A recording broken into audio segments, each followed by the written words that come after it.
I stand in between y'all? Good afternoon and welcome to Google. I'm Lee Dunn and I help run the elections team here, and I wanted to welcome everyone to what should be an interesting afternoon. Behind all the brilliant YouTube ads launched this cycle, behind most of the creative debate one-liners and the best staged town hall, there's a brilliant campaign manager. Today we get to hear from the campaign managers. At Google and YouTube, we're once again proud to partner with National Review to bring a program to inform all Americans about the elections process. And this promises to be an unpredictable and exciting 2016 cycle. Americans are hungry to know more about the candidates, the elections, the campaign managers. We've seen a 60% increase in election searches since 2008 cycle. Over 400 hours of video are uploaded to YouTube every minute, every day. We're proud to do our part today by live streaming this event with National Review on their YouTube channel, so I hope you go back and watch it again. But we're most proud that now all Americans can watch this event today, even if you're not part of the Beltway elite or living here in town. We're hoping that Kanye West campaign manager's out there watching today and taking notes for his election on 2020. So now I want to turn it over to our host, the editor for National Review, Rich Lowry. Thanks, Rich. Thank you very much. Thanks, guys. Thanks for being here. Thank you to Google and YouTube for co-sponsoring this with us. I'd like to say that my logistical suggestion is that we would do all these interviews in keeping with Google's decorum in beanbag chairs separated by a foosball table, but that apparently is too radical for our friends at Google. And I just want to thank all these campaign managers for making the time to come out here. They are truly in the arena. There's nothing easier than being on the outside and criticizing people for all the things they're supposedly doing wrong, which is what I, John, do for a career. But I've never run a campaign. I've never run for office. I've never had to deal with the press corps every day the way you guys do, although I may have gotten a hint of what it's like, because 8 weeks ago, my wife and I had our first baby, a beautiful little girl. And she's probably, I imagine it's a little bit like dealing with the press corps. She's insatiable. She requires constant care and feeding. And how's the baby? And if you displease her, she will whine and cry shamelessly. So this might sound familiar, John. So John Brabender is a chief strategist for Rick Santorum. And John, thanks so much for joining us. Glad to be here. So let me start out with what seems to be one of the big questions confronting your campaign as well as some others. It seems from the early indications that people aren't interested in traditional political experience. They aren't interested in anyone who's been around the block a few times. And your candidate was in the Senate for a while, but left in 2006 and has run for president once before and has been around for a while now. How do you make him fresh and new, or is that even necessary? Do you reject that premise? Let me start by doing two things, just so we're clear. I feel a little bit like a fraud. I'm not a campaign manager. Our campaign doesn't have a campaign manager by design, which Rick, as you know, ran for president in 2012. We also basically did not have a campaign manager. We structurally have positioned campaigns differently because we feel like this isn't the 1960s anymore. And number two is I'm a strategist. I'm the lead strategist in the campaign, and I'm the media consultant in the campaign. And what I really find kind of enjoyable, because I do a lot of press for the senator as well, going on the air and stuff, is I'm getting asked the exact same questions that I got asked 4 years ago, where they say, well, you know, you have a candidate, he lost his last race by 18 points. He's way... I hadn't brought that up yet. That was further on the list. I'm there. He lost it by 18 points. You know, he's running last and you know, all these other things. In fact, I will tell you, last time with 2 weeks to go before Iowa, he was in last place in one poll in Iowa. And the only reason that was so notable is that he was behind John Huntsman, who had pulled out of Iowa and even said, oh, well, I'm pulling out because in Iowa, all they pick is corn. In New Hampshire, they pick presidents. So now, 2 weeks later, Rick Santorum ends up winning Iowa.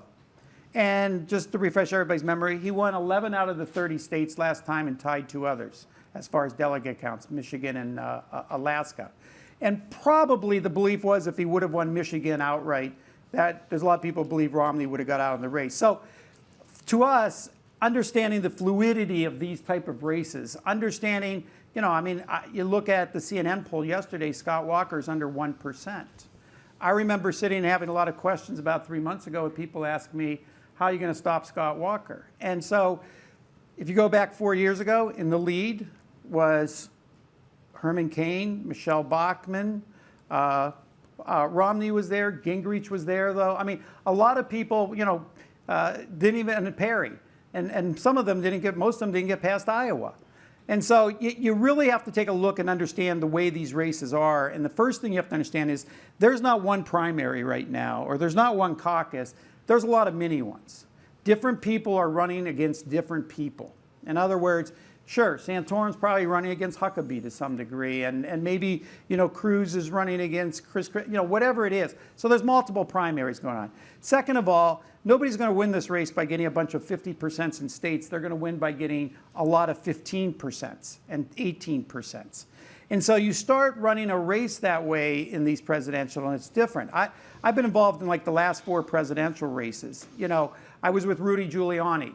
And I can tell you it was the strangest experience of my life, because we would sit in our war room and we would see all these places where Rudy was up by 15 points and nationally up by 15 points.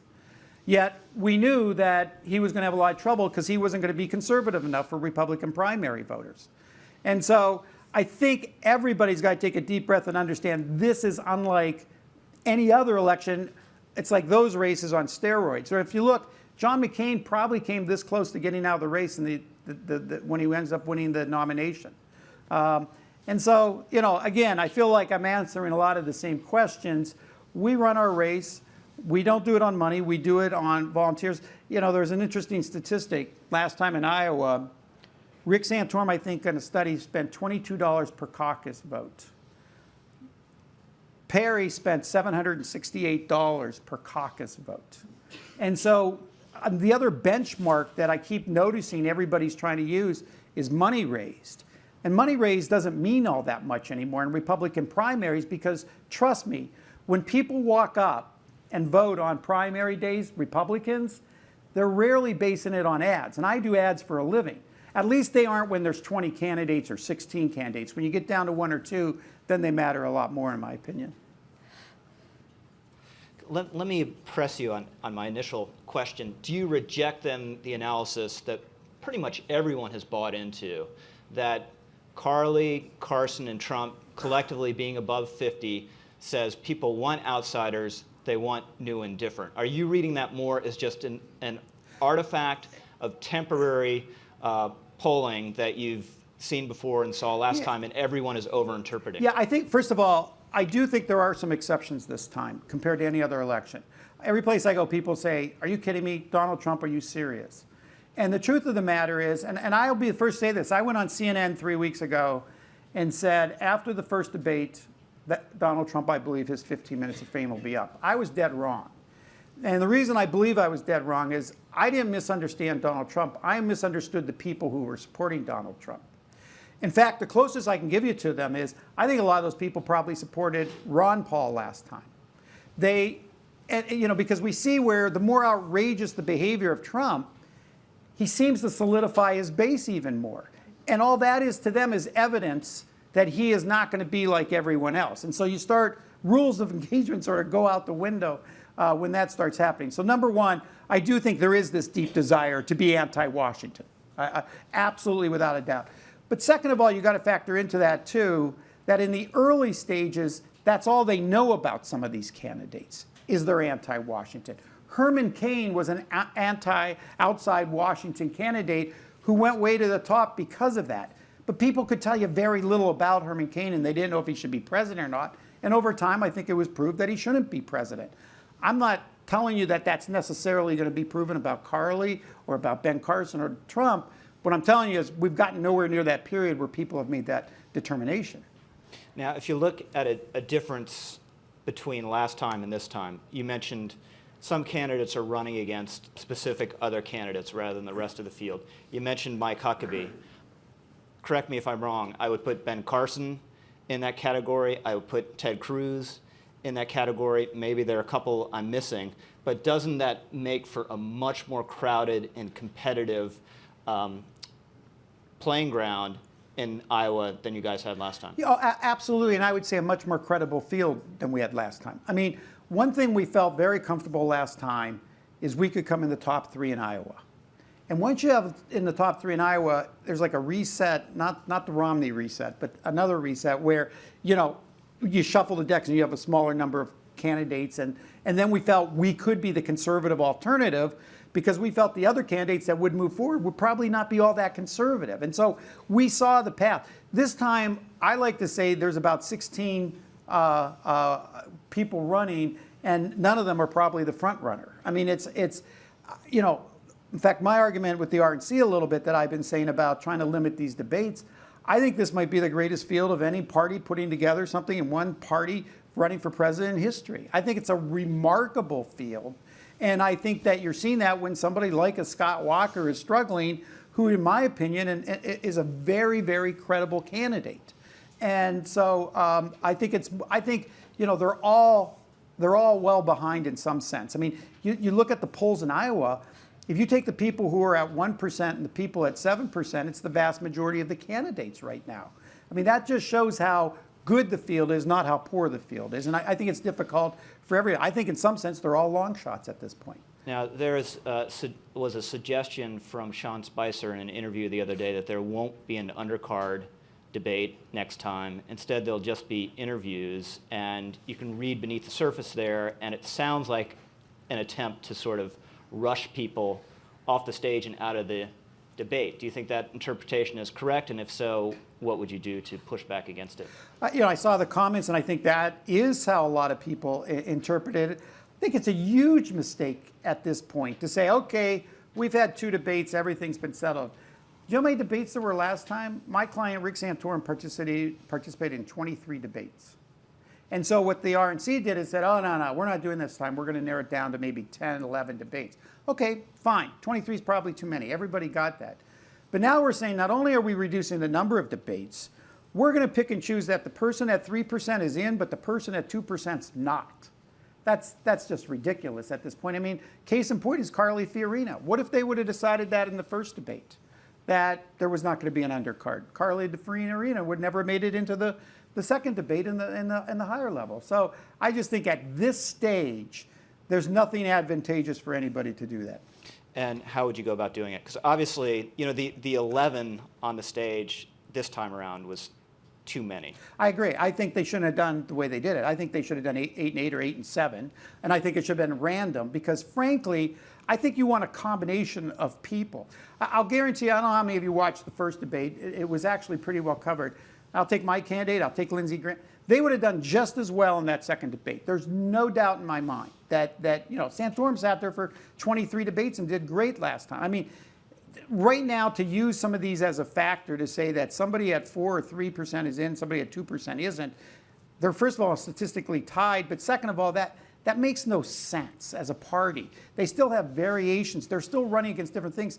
The other thing people have to understand is this presidential primary is not about a winner. It's almost more like 3-dimensional chess.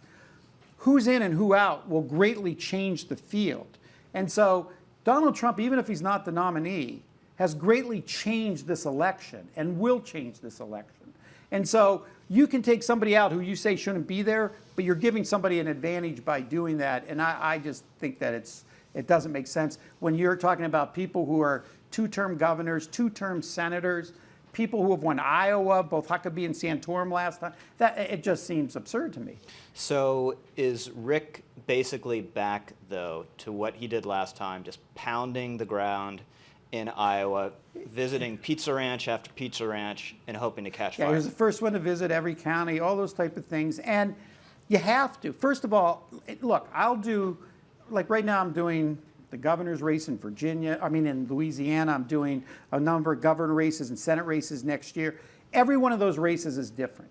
Every candidate is different. Every campaign has to be run different. So in Santorum, you got to remember, hasn't been an elected official since 2006. So he's not an elected official who can raise money. Believe me, it's a lot easier if you're a governor or senator right now, even if you're running for president, to raise money. He doesn't have a TV show like either Trump or Mike Huckabee did. His last name's not Bush. And so he has to deal with the fact that he is not going to ever have money like they will. On the other hand, what he does have is an asset that he's developed over time, and that is in the Republican primary, the most conservative are most likely to vote, and they see him as a very trusted conservative. And then if you go into the pro-life community, evangelical community, homeschool community, groups like that, he has a lot of trust. And that's how he ended up winning Iowa last time, is those people, end of the day, wanted to vote for somebody they believed in. And he ended up winning Iowa. Not on Iowa caucus night, but eventually he did. So let me hit you with 2 lightning round style questions right at the end here that I hope to ask everyone. What is the one moment, the one move from another campaign or candidate so far that's made you think, wow, that was good, I wish I had thought of that, that was shrewd?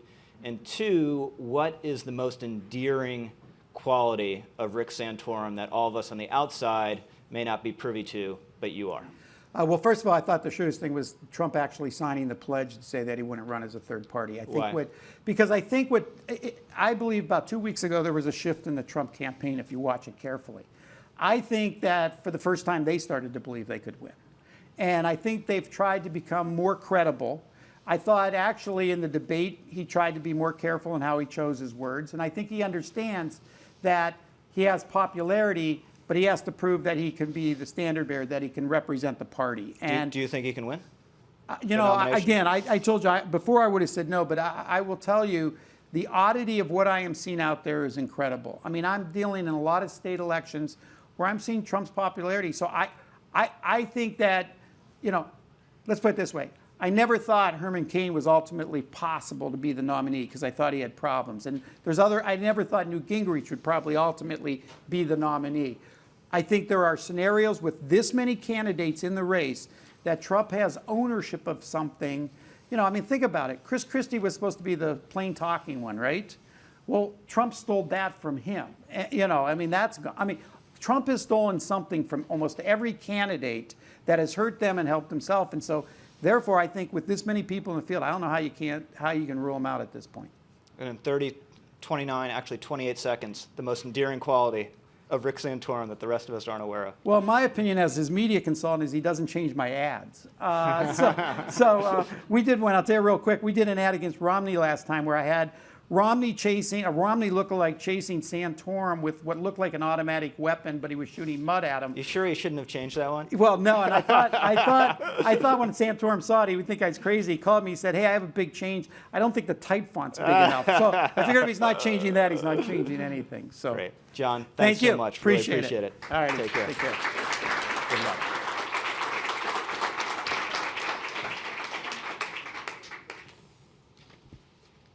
Chip, welcome. See you. Thanks so much.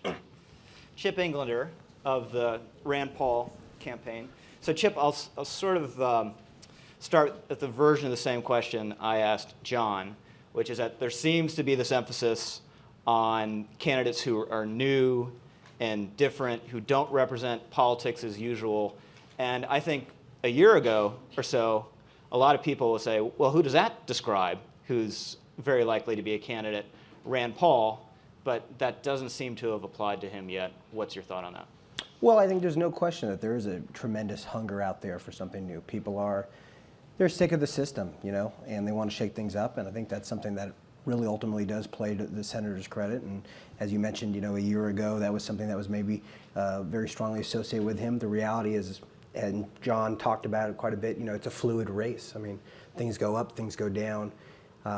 You might have seen some of the news just breaking now about Governor Walker, and is he going to get out of the race tonight? And this was a guy who a couple months ago was in first place. And so it's an incredibly fluid race, and that's just how it's historically always been. You look 4 years ago, he talked about with Rick, if you go 4 years ago in August in first place, Michelle Bachmann was in first. In September, Rick Perry was in first. In October, Herman Cain was in first. Then it was Newt Gingrich. And none of those folks even finished in the top 2 in Iowa, New Hampshire, and Nevada. 4 years before that, you had right now Huckabee and McCain were in single digits. They win Iowa and New Hampshire to be the nominee. 4 years before that, you had Howard Dean up by a bigger margin than Trump for 7 months, up by double digits a week out from Iowa, and he loses by 20. So this is sort of this is how these things go, and that's what makes it a lot of fun. If it was easy, everybody would do it. Now, another factor people will raise with you guys, that's shaped the environment in a way that's perhaps been difficult to deal with is it seemed with the beheading of James Foley a year ago that public opinion really shifted in a more hawkish direction, certainly among Republicans.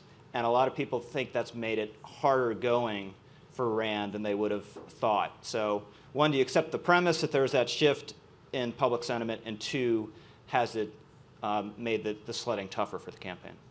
Well, Rand, he follows the Ronald Reagan foreign policy doctrine of peace through strength. And so he believes that America should have the greatest military in the world and shouldn't be afraid to protect American interests. But that also doesn't mean that we should be for intervention for the sake of intervention. He did oppose unnecessary interventions in Libya, and he opposed the arming of Al-Qaeda, ISIS's allies in Syria. And the reality is ISIS fights us with Western arms. And we have to be very careful in our foreign policy approach and have a responsible foreign policy to keep America safe. But did you feel that shift in public opinion? Do you think that's a real thing? Well, I certainly wouldn't want to talk to the sort of politicization of beheadings. I think that everybody is concerned about national security, as they should be, and as Rand is. Well, it's not that the beheading itself is politicized. It's just that after people saw that and were appalled by it, you looked at the numbers, and even for ground troops, in theory, to fight ISIS, in some polls you've seen majority support for that, I believe, which seems to be a issue environment that's much different than immediately after the end of the Bush years, when there was really a reaction on the right. We were involved too much, these interventions didn't work out, we can't do nation building. Well, Rand thinks we need to have boots on the ground. It should be Arab boots on the ground. I mean, that's the area that it most impacts, and that we don't want to send sort of our young men and women to go and die. And the reality is that that's where a lot of Americans are, and that's really where the classic sort of Republican foreign policy has been historically. So I hate to do this to you, but let's talk a little bit more about Trump. A few weeks ago, Rand really began to go after him hammer and tongs, and the result of that seemed not to be evident and certainly didn't seem to help Rand. What was the thinking behind that tactic? Are you guys going to keep it up going forward? What's your thought on that? Well, it's interesting. Nate Silver at 538 about a few weeks ago did an analysis of the media coverage out there, and they found that Trump was getting more coverage than all the other candidates combined. So that's an extraordinary share of voice in the race. So if you're not engaging Trump, then you just risk sort of completely falling out of the conversation. And if he's going to be the front runner, then we need to have a conversation about what that means as a party and where we stand. So I think that's really about, jump-starting that conversation. So it wasn't something that Senator Paul particularly expected to gain from. It's just something that you guys considered necessary given Trump's status in the race. Well, I think that Rand speaks from the heart, and he speaks about the things that he cares about, and I think that he worries about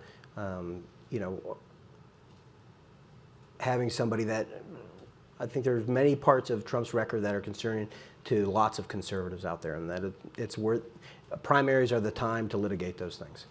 So there are people who will tell you in Iowa, and to be honest, most of them are associated with Ted Cruz, but they'll tell you that Ted Cruz has been able to eat into Rand Paul's libertarian support out there. Do you think there's any truth to that, and how's Iowa lining up for you? Well, I'm sure Ted Cruz would tell you that Ted Cruz is doing very well, and I wouldn't blame him for that. No, I think things line up very well for us in Iowa. I mean, the reality is, you take a look at the Iowa caucuses. So caucuses put disproportionate value on passion and organization, which are things that we do very well at. There's 131,000 people who participated in the Iowa caucuses 4 years ago. There are 120,000 students in Iowa.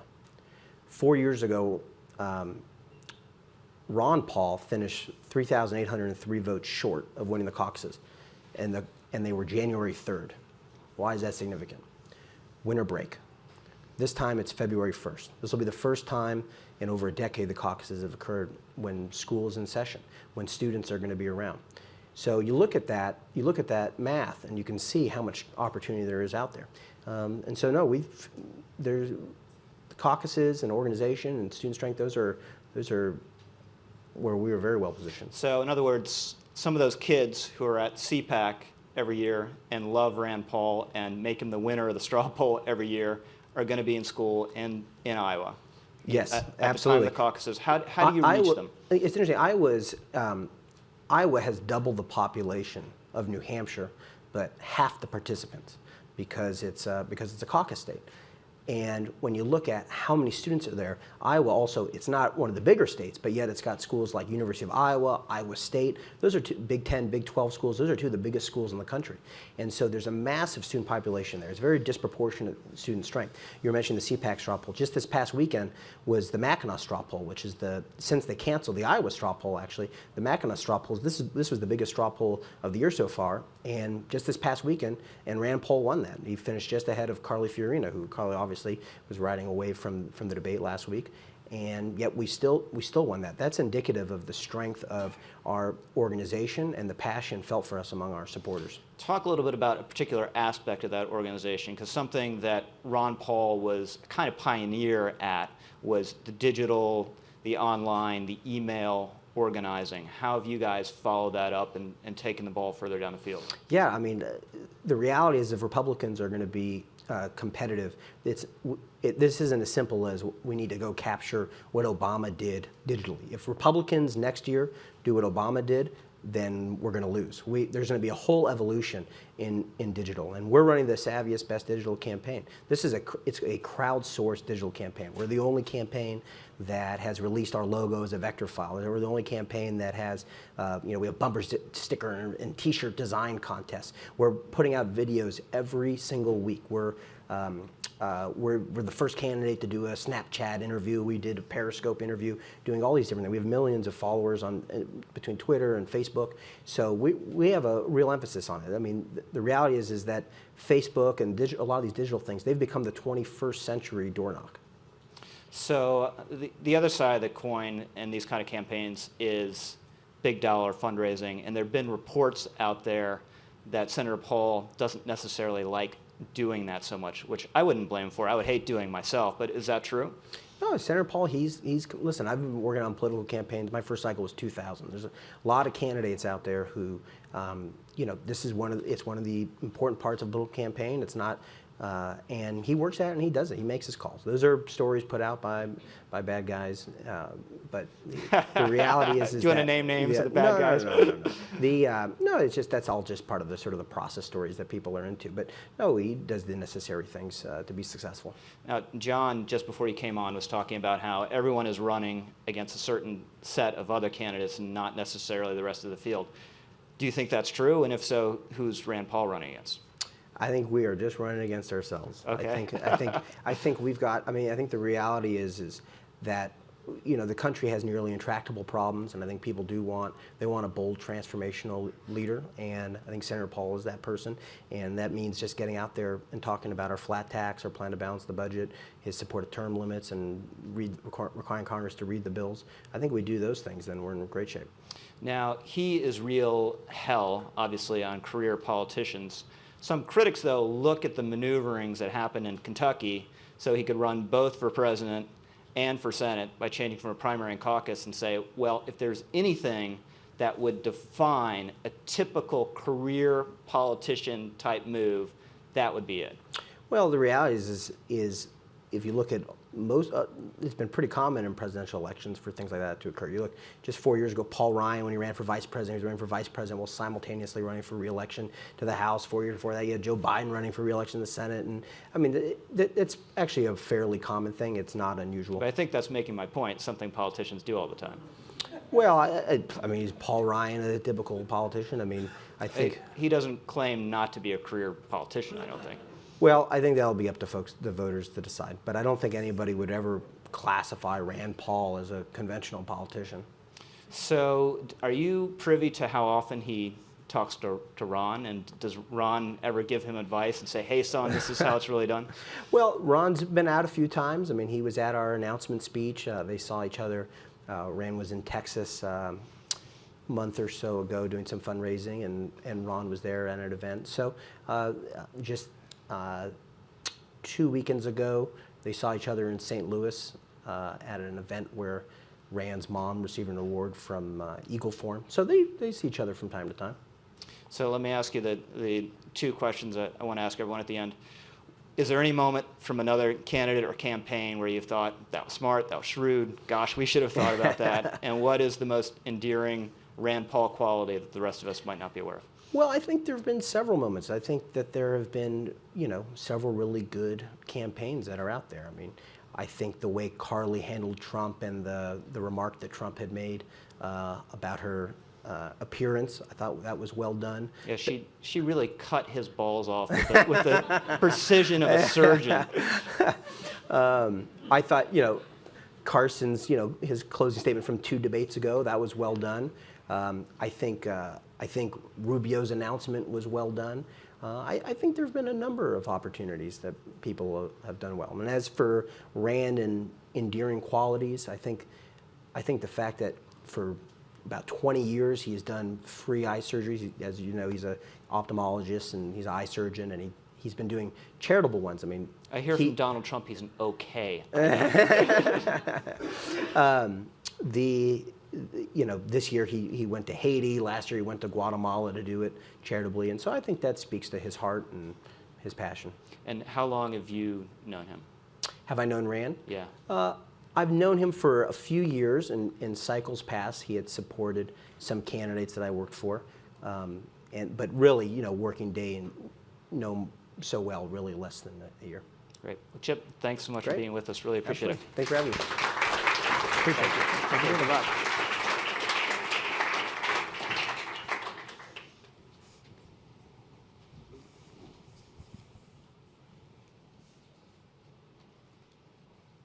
We're waiting for Danny Diaz of the Bush campaign.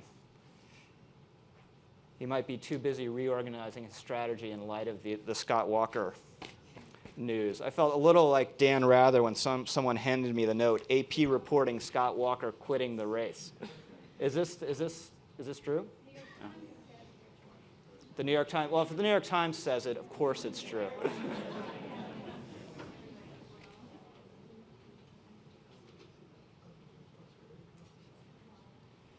Ladies and gentlemen, Danny Diaz making his dramatic entrance onto the stage.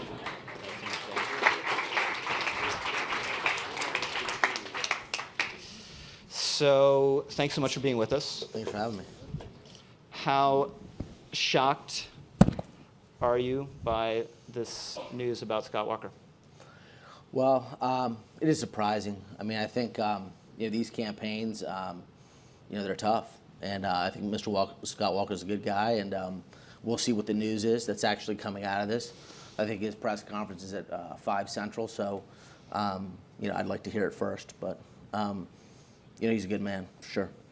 So let me ask you a couple questions that come from the conventional narrative about your campaign. You're obviously welcome to push back. One narrative is that you guys coming into this with supposed shock and awe. Maybe you're going to scare people out of the race, but you certainly were going to be in a fairly dominant position from the beginning, at least where Mitt Romney was, which is pretty solid second all along, even though people bumped up ahead of him at various times. And instead, we see Bush kind of 9%, but just kind of there. Well, I think when you're running for the presidency of the United States, you can take nothing for granted, and you have to work hard every day. And we have a candidate who will not be outworked, who works his staff, outworks his staff each and every day. And we're very confident that our team and our strategy and everything that we've put forward has a long game focus. This isn't about being the president of the United States in September or October. It's about rising in February. Being competitive in the March states, and being able to communicate your message more effectively than anyone else. And I think from our perspective, we're pretty confident once all the cards are dealt on the table that Jeb Bush will be the nominee. So when you say he outworks his staff, Tell us what that looks like. I mean, he's putting in 18 hours a day, every day, to be elected president. And, anyone that knows him should know that that's not entirely surprising. That's the way he governed, for 8 years as governor of Texas, or as governor of Florida. So, from our perspective, that's what we see each and every day. So another thing you'll hear often said about the governor is that he famously said prior to getting in, I'm only going to do it if I can do it joyously. And it seems as though a presidential campaign in this era just sort of inherently is not that joyous for a guy like Jeb, who's a policy wonk, maybe a little bit of an introvert.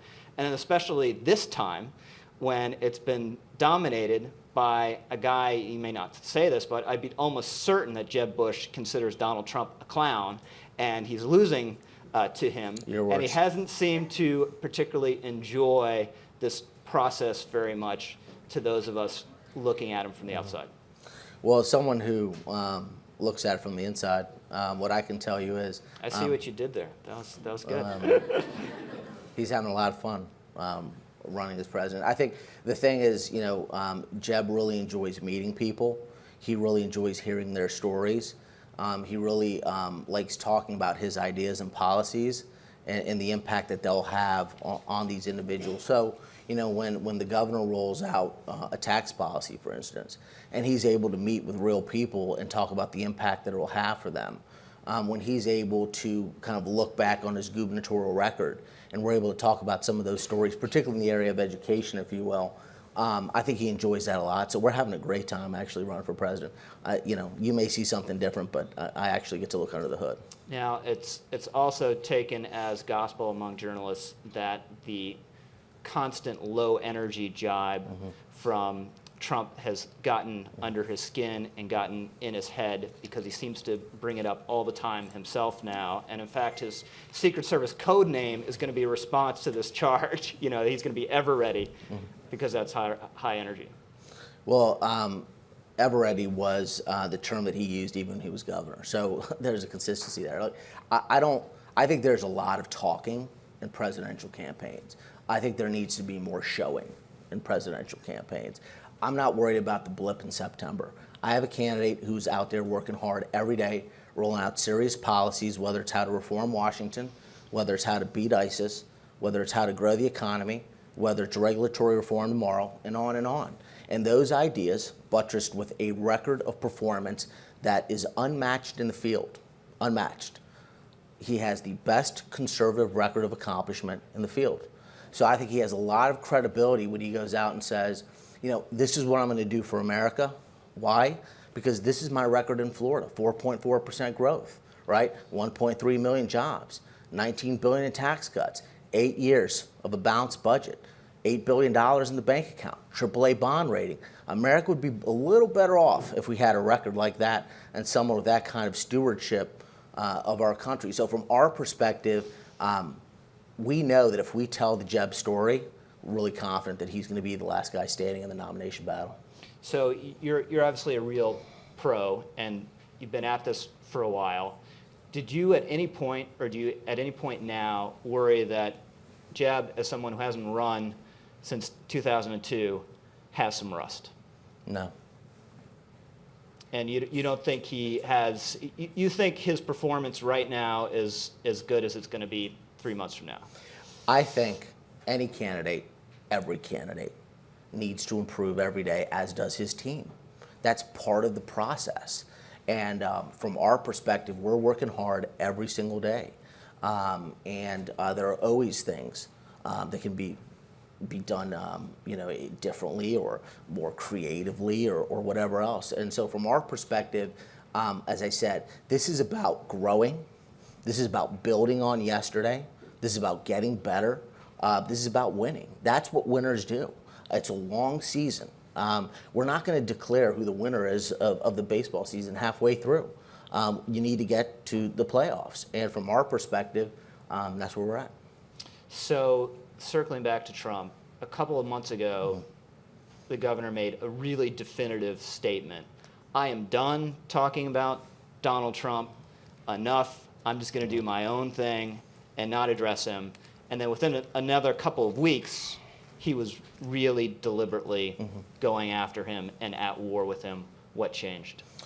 Well, I think, your colleagues in the great Fourth Estate have a tendency to ask, questions that are exclusively focused on one individual. And, so there is that. But from our perspective, while that may be focused on, I think what needs to be focused on to a greater degree is the policies that he's rolling out, what he's doing each and every day. For instance, today, address the U.S. Hispanic Chamber of Commerce, a regulatory policy tomorrow. And that's really the crux of this campaign. It's those ideas, it's those policies, and that's what he's talking about day in and day out. Now, in the scrum of the campaign, some things may get kind of heightened kind of attention. It's the nature of the beast, if you will.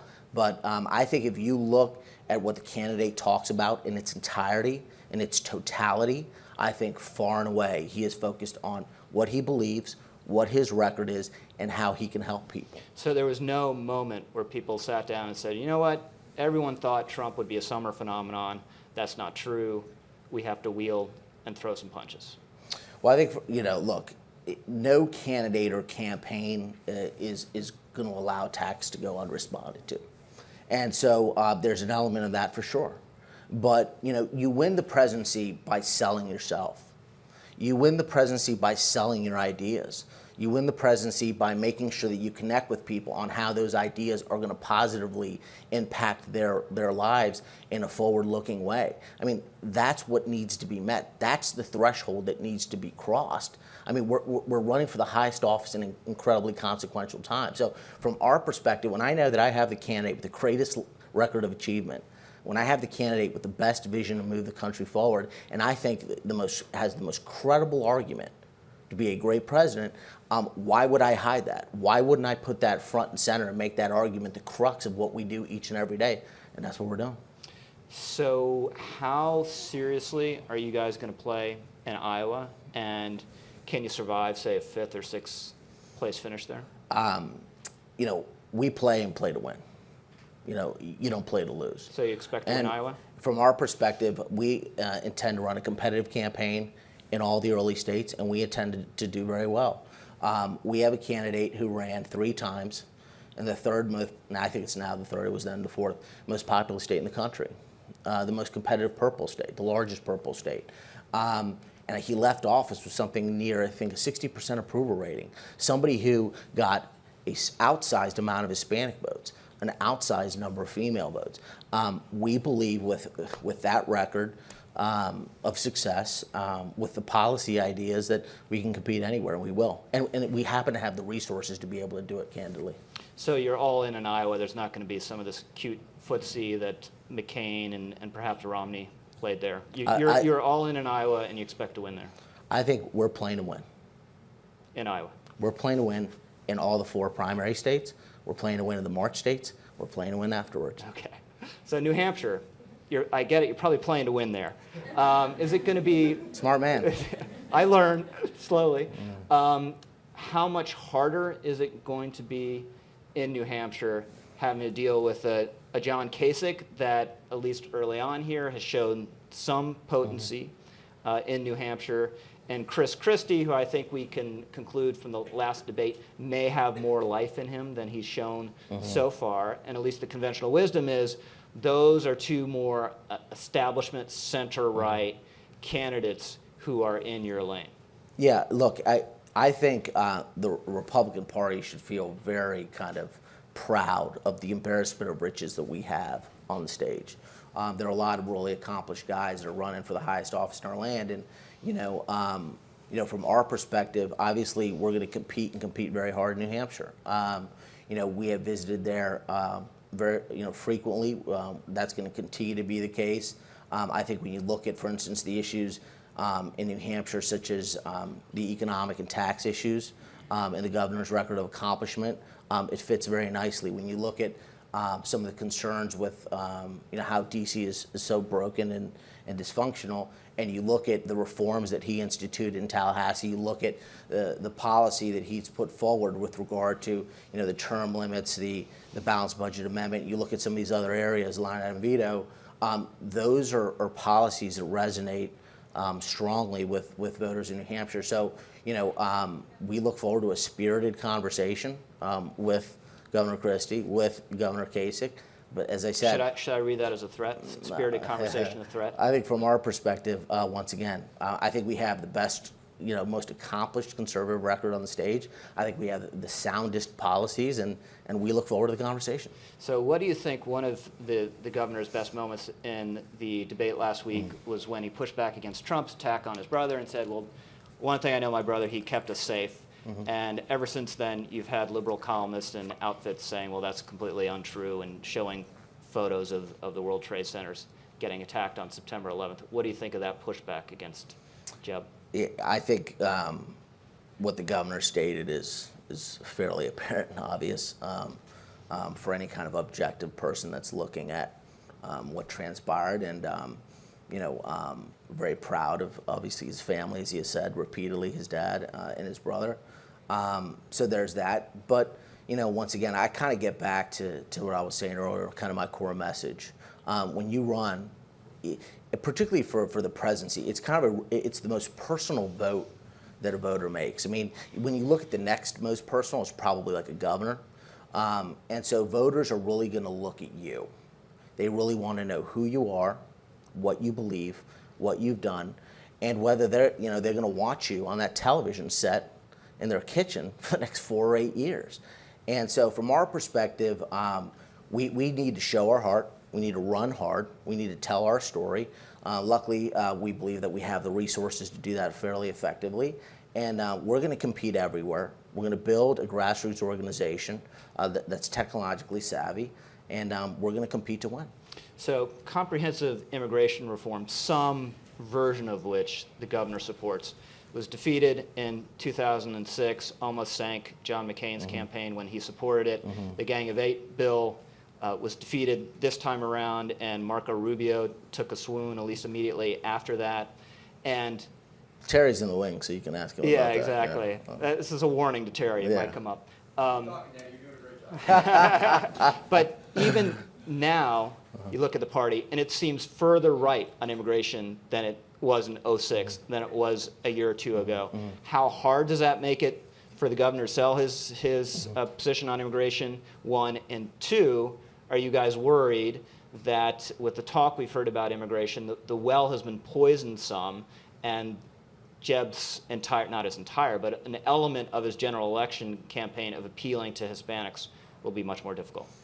I think the polling data clearly demonstrates that people want a solution. There's a problem they want to resolve. I think the governor's put forward a comprehensive plan with respect to how one addresses the border. He's written a book on the issue of immigration, and this is one of those big issues. It's one of those big issues. It's been like 30 years since it's been addressed. So who has the wherewithal to get it done?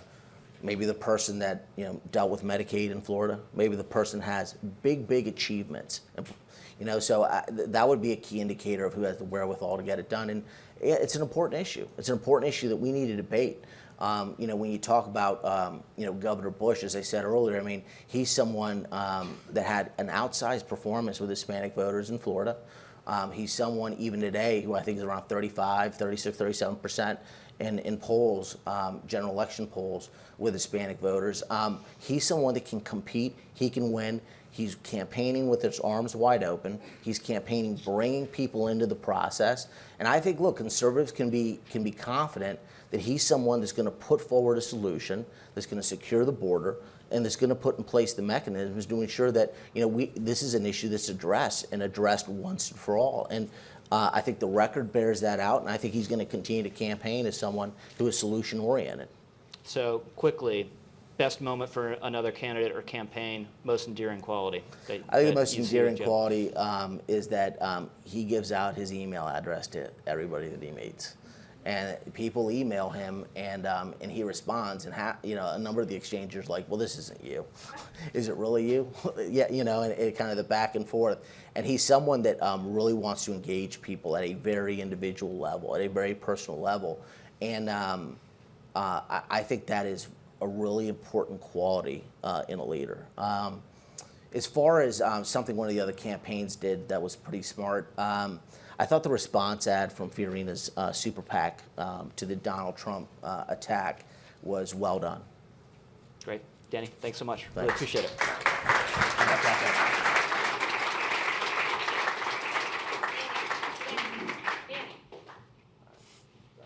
Next up is Terry Sullivan of the Marco Rubio campaign. Terry, welcome. Thank you very much. Thanks so Good much for seeing making you. the time. Good seeing you. So, since we live in an instant reaction world, any instant reaction to the thing that's not quite happened yet, but that's reported is going to happen, Scott Walker's exit? Right. Yeah, we've actually just nailed down his New Hampshire state co-chair to endorse Marco. So a little bit of news there for you that I got just a minute ago. And we're working hard, and I think we've got a few other folks, but we're prepared as people move on from the race and to kind of capitalize on it and pick up their supporters. How shocked were you to hear the news? Not really. I mean, it's, people don't stop running for president because they run out of ideas or they run out of a desire to give speeches. They stop running because they run out of money. And it is why we've run such a lean campaign at times, taken knocks for it. Keeping in control of the budget is such an important thing. And we don't know why exactly, but I would assume that is the case. So tell us a little bit more about how lean the operation are. What are some examples of things you guys aren't doing that other people are doing that you think is smart in a way to husband your resources? Yeah, I mean, a big thing, staff is so expensive. I mean, it is extremely expensive to go out and pay someone, especially early staff. Late staff, when you're paying someone for 3 months, it's not too bad. When you're paying them for 12 months, it's a big difference. So we've asked a lot more out of people. Actually, everybody on our campaign has taken a pay cut to take the job, myself included. That from whatever job they had, some people came from the official office, other people came from other lines of work or other campaigns. Everybody who's joined the campaign is making less. I want people in the office to be there because they want to be. We never, we don't make staff news. We don't send out news releases. That's not really a money-saving thing, obviously, but it's a state of mind. We're all here for one person. It's for Marco. It's not about us. We're not writing our own news releases on this. We're not, looking for exorbitant amounts of money. It is really about saving money, staying lean, staying disciplined. Every expense over $500 in the entire campaign, I sign a piece of paper on. It is a giant pain in the ass. There are days that I question why I, implemented that policy. I was asked recently by one of the staffers, look, couldn't we bump it up to 1,000? That it's, there's some of these, in some of these county fairs, they want a table, and the table is a little over 500, and it's become really onerous. And I said, well, do you think that there are cases that we're actually not getting a table at the such and such event, because of it, because it's such a pain? And she said to me, well, yeah. And I said, perfect, then it's working. This is great, because no one ever won or lost the presidency because they had a table at the, Manchester, fair. I mean, it's just, that's not why you win. We actually, we hardly give out anything in the way of bumper stickers or yard signs. You can go on our website and buy them. We've got a county chairman pack. So if you want, and you can actually put in there if you want to. So people have to pay to be part of the campaign? They have to, if they want collateral and tchotchke, absolutely. And you can actually sponsor someone. You can sponsor a county, or you can sponsor someone and say, I want it sent here, I want it sent there. Because we've got a lot of people that said, come on, we just need this or we just need that. And these are volunteers, or say, we need it in our area. Well, great. You can go on the website and we'll send it wherever you want. Or find a donor. I get this from some of our folks. I'm like, well, go find someone to spend $100 on the website, and suddenly, it happens and it works. And so, part of it is, you say, oh, well, that's only $100 here or this. It adds up, and it creates a culture and a mindset that's very different. Marco flies 95% commercial, always coach. He gets mileage upgrades. We just booked a Frontier Airlines flight for him today, which is a special kind of hell for anybody. We do what we've got to. because we're going to put the resources where it matters. I mean, these are the things, when you look at winning campaigns and losing campaigns, it's all about how much money they've gotten into the direct voter contact. It's not about how many staff they have or anything else. So let me ask you, the way I have everyone else, some hostile questions born directly of the conventional wisdom. Not as mean as you were to Danny, though, right? Because that was... I'm going to play some quick catch up here. Okay. So one thing you'll hear is, at least prior to the bump that seems to be occurring after the last debate, is one reason Rubio is so low is he needs Bush to collapse, or to fizzle on the launch pad. Any truth to that? And whether or not there's truth to that, is Bush fizzling on the launch pad? Yeah, we need everybody not named Marco to fizzle. I mean, that's, that is the plan. So yeah, I mean, look, we need everybody to slowly kind of fizzle out, and we think they will. I mean, it's no disrespect to them or their candidacy or their campaigns. It's just that we're building this for the long haul. We've got a candidate we believe is designed for the long haul, in that he is not going to make headlines every day. He's not going to be the guy at any debate that comes up with the best one-liner of the debate. Just not going to be him. But he's going to be the guy that over the course of the debates, you're going to say, you know what, I'm kind of comfortable. I mean, look, I believe that voters want to elect a president, someone for president that they can drink a beer with, but they know is responsible enough to not drink too much so they can drive them home afterwards. It's really what it comes down to. It's not just, you want... And he's paying you a cut rate for this stuff? Right, this is great. I know. He just pays me a beer. No, it is, but just the sense that, look, you want someone that's a little more responsible and frankly, feel like they have a command and control of the situation, but that they're, but you can identify with them still. And so and that's where Marco's at. I mean, you feel like you watch him up there on stage, and just from a personal note, this is a guy who can talk East Coast versus West Coast rap, and makes jokes about the Chappelle Show, but at the same time, just is amazing on foreign policy and schools the best of foreign policy experts. So to have someone like that, I think, is a unique candidate, and we're fortunate that way. So to simplify and sum up, I think what you said, you're kind of making a bet on his talent. Yeah. And you think it's a very good bet. Yeah, but I think every, and this is, this sounds a little bit like spin or BS, but I think every successful campaign has to bet on their candidate. Now, every candidate has strengths and every candidate has weaknesses.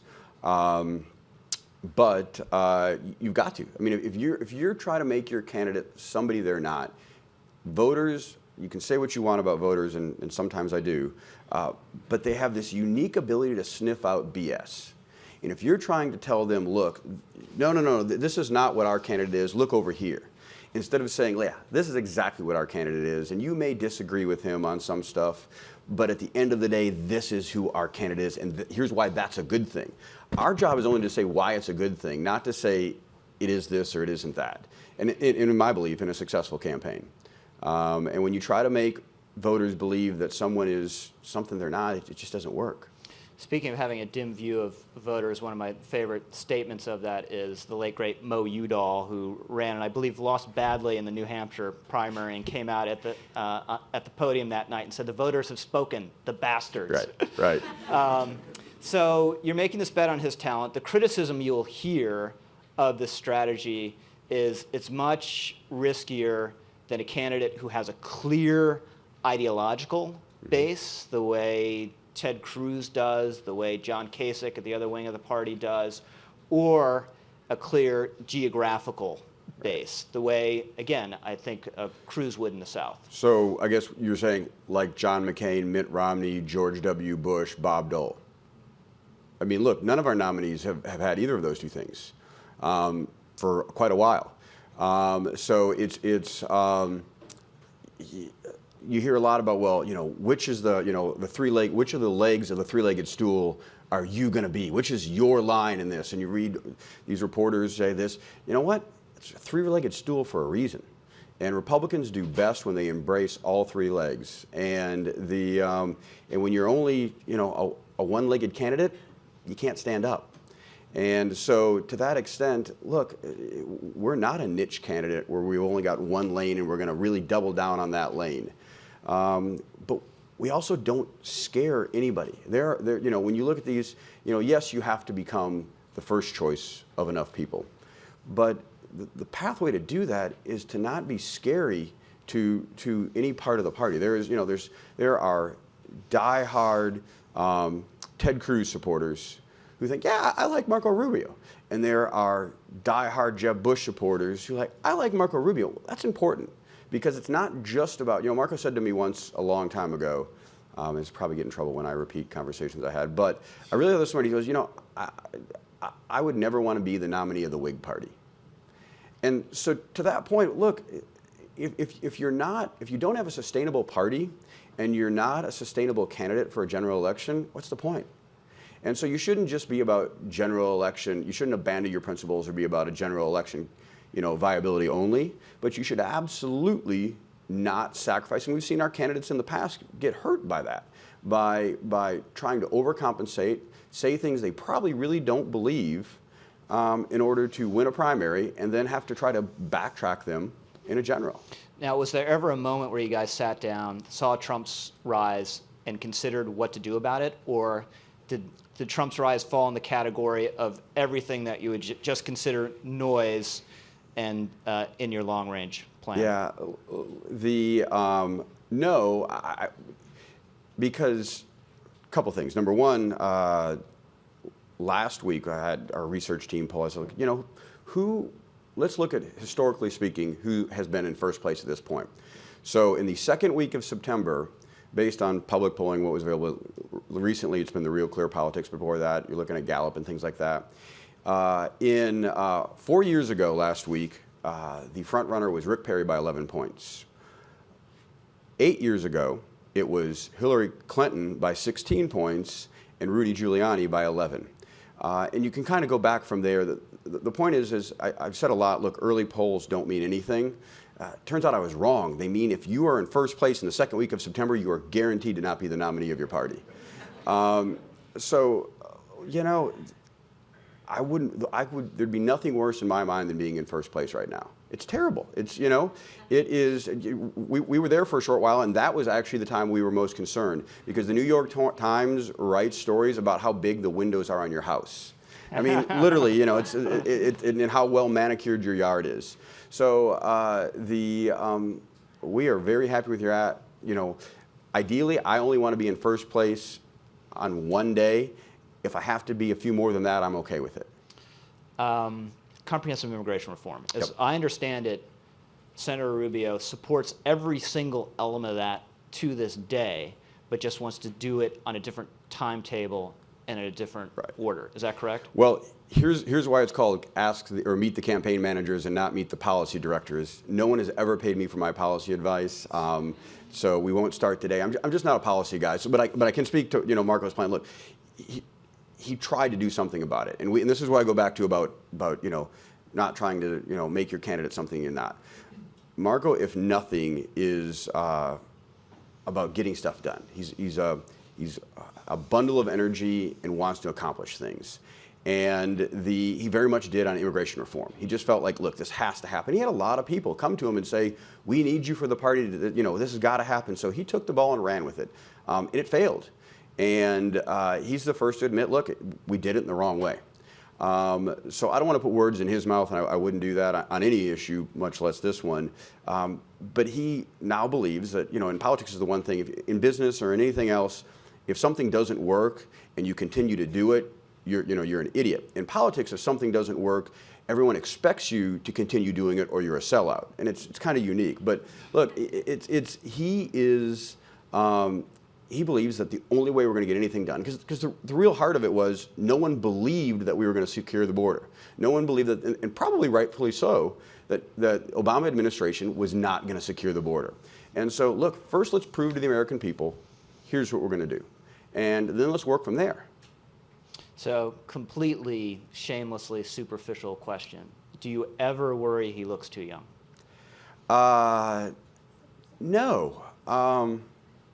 No, any more than, Bill Clinton's campaign or Barack Obama's campaign or John F. Kennedy's campaign, and I realize I'm talking about only Democrats. But look, I mean, Republicans never nominate the new exciting you know guy. what, though? But, I got to believe that this time they will. But look, and we get our asses kicked when we don't. When we do the retread, and I don't, no disrespect to some of the nominees we've had, but when we do the person whose turn it is, we just get trounced. And there's a reason for it, because when American voters are faced with the choice between the past and the future, they pick the future every time. I mean, we've got to stop being Charlie Brown to the Democrats' Lucy. Let's not try to kick that football again. So let me hit you, we're out of time, but with a couple really quick questions. Sure. Was there ever a moment when you knew Jeb was getting in that you thought, no, Marco's not going to get in? Never. Never. I mean, look, never. And so the chatter out there, oh, Jeb's going to cut off the fundraising, he's going to take his base in Florida, he's friends with him.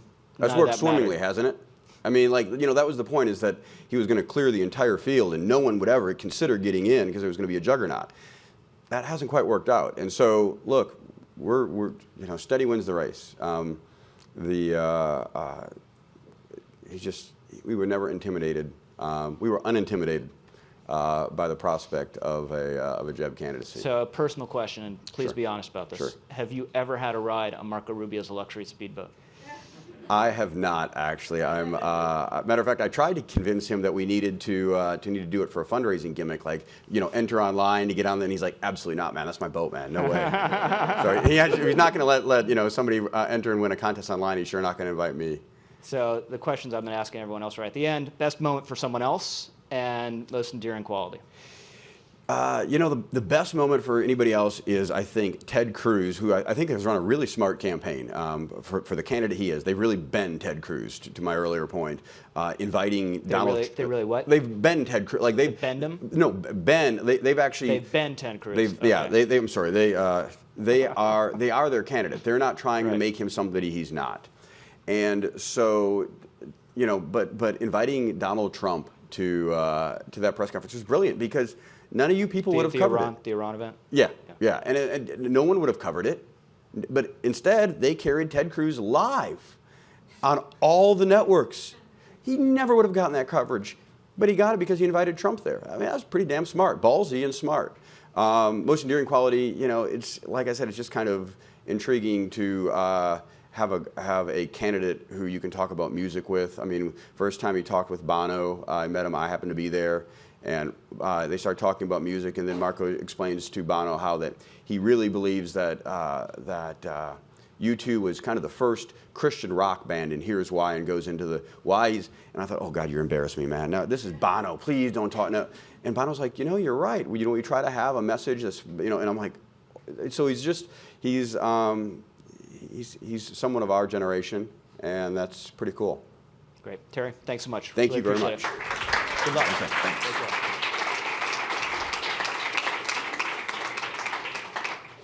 Not unexpectedly, we have a little change in programming that I'm alerted by in this Post-it note. Rick Wiley from the Walker campaign will not be joining us, and instead we are going to go straight to Timmy Teeple of the Bobby Jindal campaign. Timmy.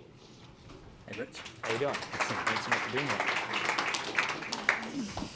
So I've asked everyone, and I'll ask you to react to the news about Governor Walker. It surprised me. Why? Well, you saw he did get an early rise in the polls. He came out really strong in January. And it's always hard once you take the dip down to come back. But I still didn't expect him to drop out this quickly. Now, if you've been lurking back there, as you might know, I've been asking hostile questions of everyone based on the conventional wisdom. So fair warning.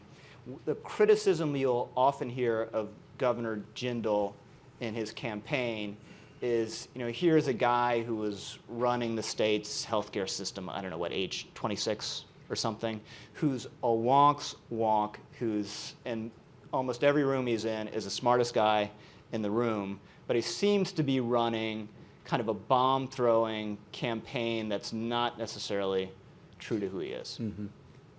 What's your reaction to that? Well, our most visited page on our website are the policy positions.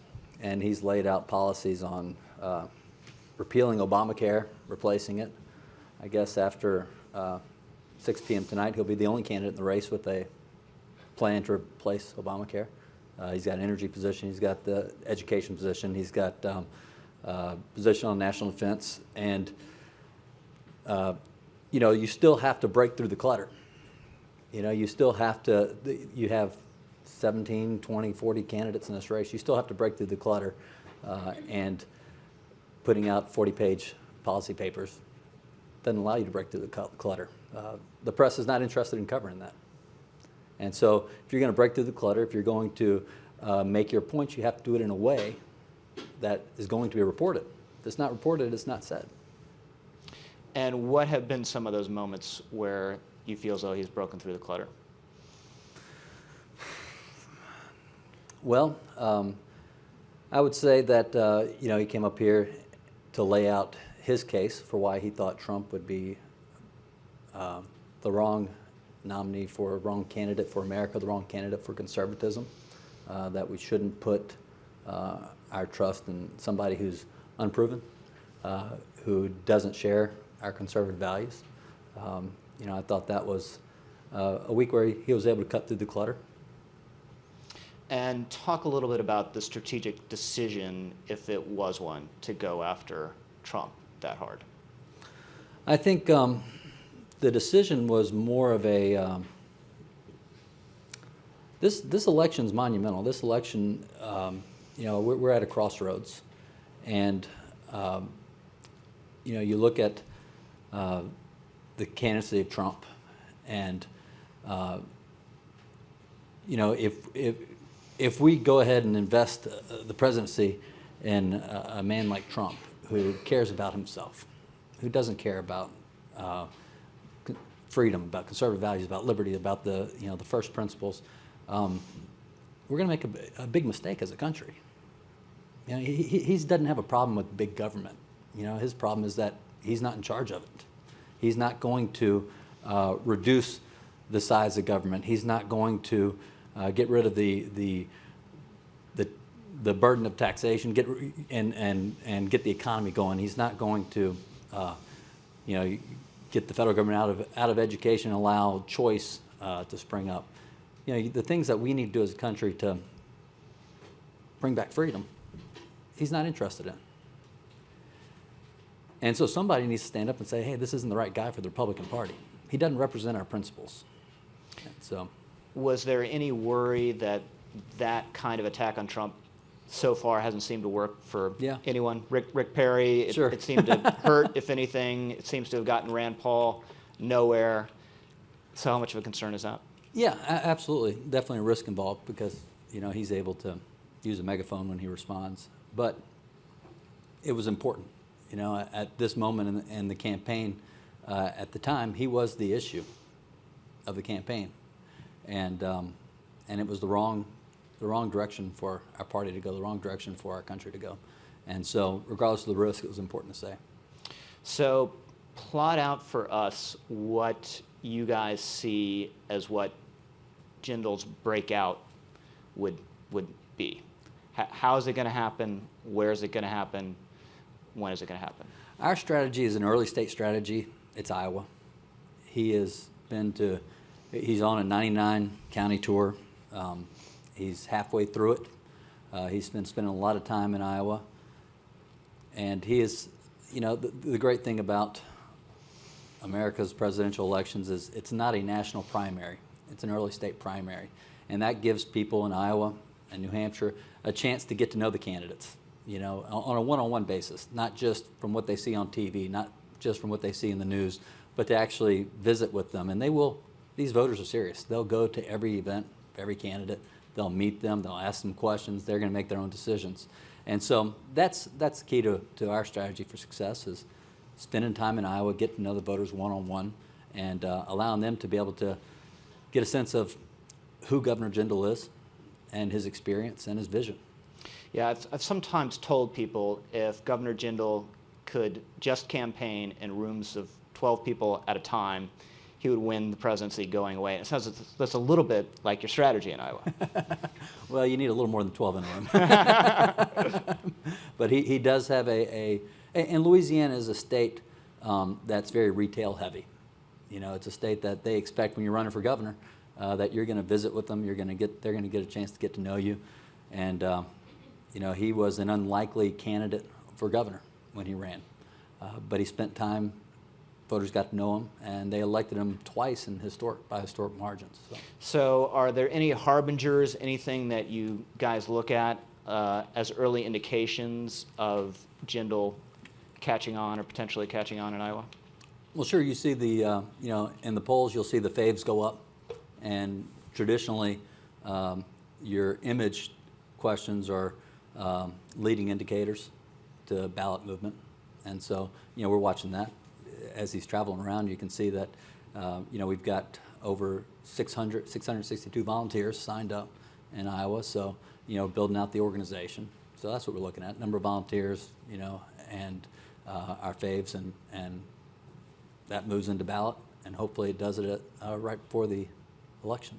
What does he say or do out there that gets the most reaction? It seems to me, not having been on the trail with him, but just hearing what others say and reading reports, that it's the immigration without assimilation is an invasion. Is that the thing that gets people going the most? That has. I tell you, religious liberty is an issue that has a lot of people worried.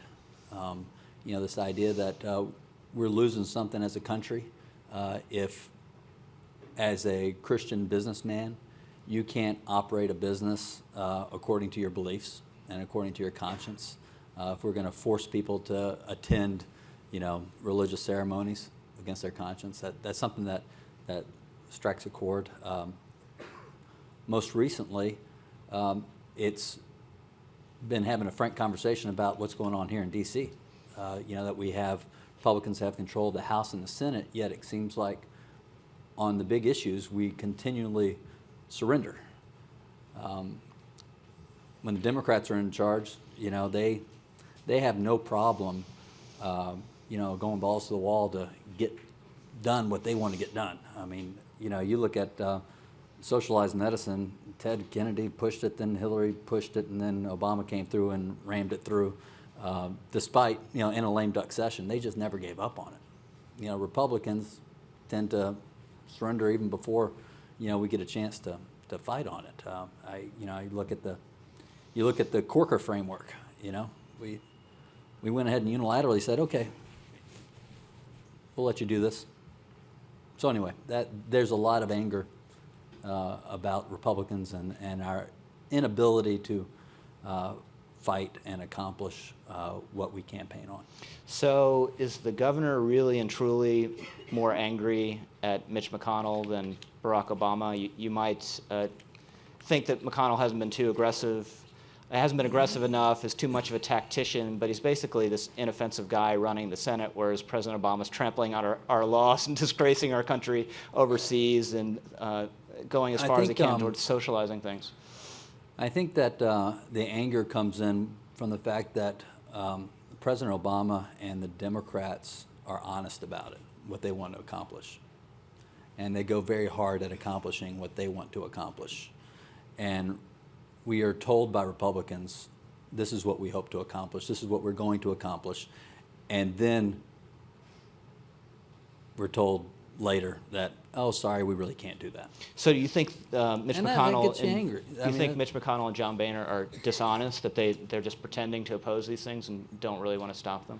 I just wish that we had the same level of fight on our side that the Democrats have on their side. So the Sean Spicer at the RNC has said there's not going to be an undercard debate next time, and seems to want to shove the candidates down in the polls to interviews rather to a debate stage, even early debate stage. What do you think of that? How would that affect you guys, and how can you push back against it? Well, I mean, the RNC has a lot of important roles, but I wouldn't think an important role of the RNC is to limit the field, limit the number of candidates that you have on the debate stage prior to anyone actually voting. You know, and I know that a lot of smart people got in a room after the 2012 elections and decided that the reason why Republicans lost that election was we had too many debates. You know, and we allowed the front runner to get asked too many questions and to be criticized too much and too much conflict. I mean, when as a party did we become afraid of ideas? When did we become afraid of having robust debates about ideas? I mean, that is a great thing to have in a democracy where you want it to be a meritocracy, you know? And so the idea that you would have folks in D.C. say, well, no, we need to limit the number of debates, and we need to limit the number of people who are participating in these debates because, you know, we've decided that that's the best thing for you voters to, you know, to have. I think it's silly. So you think the RNC is trying to shut down the debate and shut down candidates and get them out of the race? Well, I think that their autopsy said that what they wanted to do was have fewer debates, right? And because they felt like that Mitt Romney got beat up too much from going through the debates. And I just don't think that that's healthy. I think as a party, we shouldn't be afraid of debates. We shouldn't be afraid of ideas. Let's have these debates. So one criticism you'll hear of Governor Jindal, especially from the left, is how is this guy running for president and a plausible presidential candidate when he's so unpopular at home? Mm-hmm. Is he unpopular at home, and if so, why? I think right now, from what I can tell from the polls I've seen, he's got about a 40% approval rating. I think that the reason is he told the people of Louisiana two things: that he was going to shrink government and grow the economy. And in Louisiana, we had a very top-heavy government for a long time. Huey Long came in and created a government that was outsized, and we couldn't afford it anymore. It was crushing our economy. And so Governor Jindal came in, and over the course of 8 years, he cut the budget by $11 billion. It's a lot of money. He fired 30,000 state employees. So in a state where you have 2 million adults, everybody knows somebody who got laid off. A state employee was laid off. And so, you know, is it popular to, I mean, if you want to be popular, what you do is you give money away, right? You expand Medicaid so that everyone gets health care. You give, you know, free stuff to people. That's how you're popular as governor. He didn't run to be popular. He ran because our state needed generational change. And that's what he did. He shrunk government substantially. We had a government-run hospital system in Louisiana, a government-run hospital system that had been there since the 1920s. Now it's all privatized. People said you can't privatize you can't privatize the charity hospital system. It's just too ingrained into the culture of our state. Well, he privatized it. You look at you know, education, statewide school choice. He got rid of tenure for teachers. It's not a popular thing to get rid of tenure for teachers, but he got rid of tenure for teachers. He gave the largest income tax cut in Louisiana history. And of course, that resulted in fewer revenues. People say, well, we've got these budget problems. No, it's not budget problems. We did it on purpose. We cut revenue so we could cut government. And he cut government. If you look at when he ran, you know, he won by historic margin the first time, the only non-incumbent governor to ever win in the primary, over 50%, and got a record re-elect rate. But you know, he went in there, he accomplished what he needed to accomplish. And I think that that's what we need. I can hear someone tweeting right now, some journalist tweeting, Jindal's campaign manager, Republican agenda unpopular. And you've seen others. You know, Mitch Daniels took a swoon when he came in and changed things. Scott Walker did in Wisconsin initially. Chris Christie's kind of backed down a little bit now, but initially swooned and then came back up when people saw results. So has it? What's different in Louisiana? Well, you know, we've had to continue to reduce the size of government. You know, it's not always popular to cut the size of government. I think, though, at the point we're in America, there's too much government spending.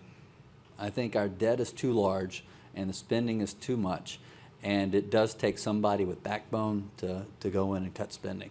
I think that the spending is going to threaten our security, economic security. When you have President Obama say that he didn't have the leverage he needed with Iran vis-a-vis China in negotiating that deal because we owe China a bunch of money.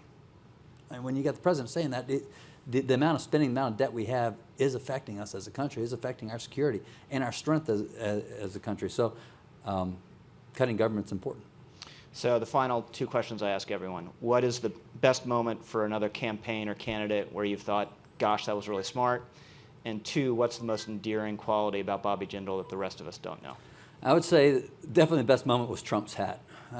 That hat is fantastic. I wish I had and thought the usual of that. rule in politics, right, is never wear a hat. I know. And but here's that a guy who hat is wears a hat amazing. everywhere. Yeah, it really is. It's counterintuitive, but it's great.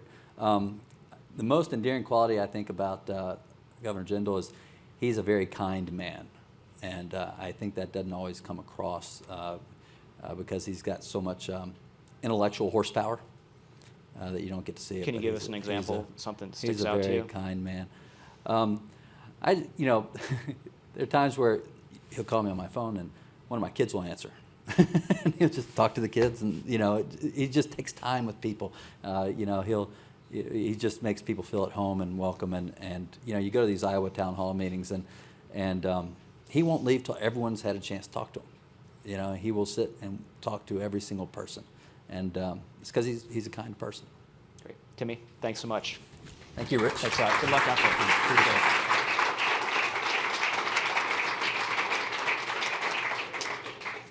And joining us next will be Christian Ferry with the Lindsey Graham campaign. How are you? How you doing? Good, thanks for doing this. Thanks so much for coming.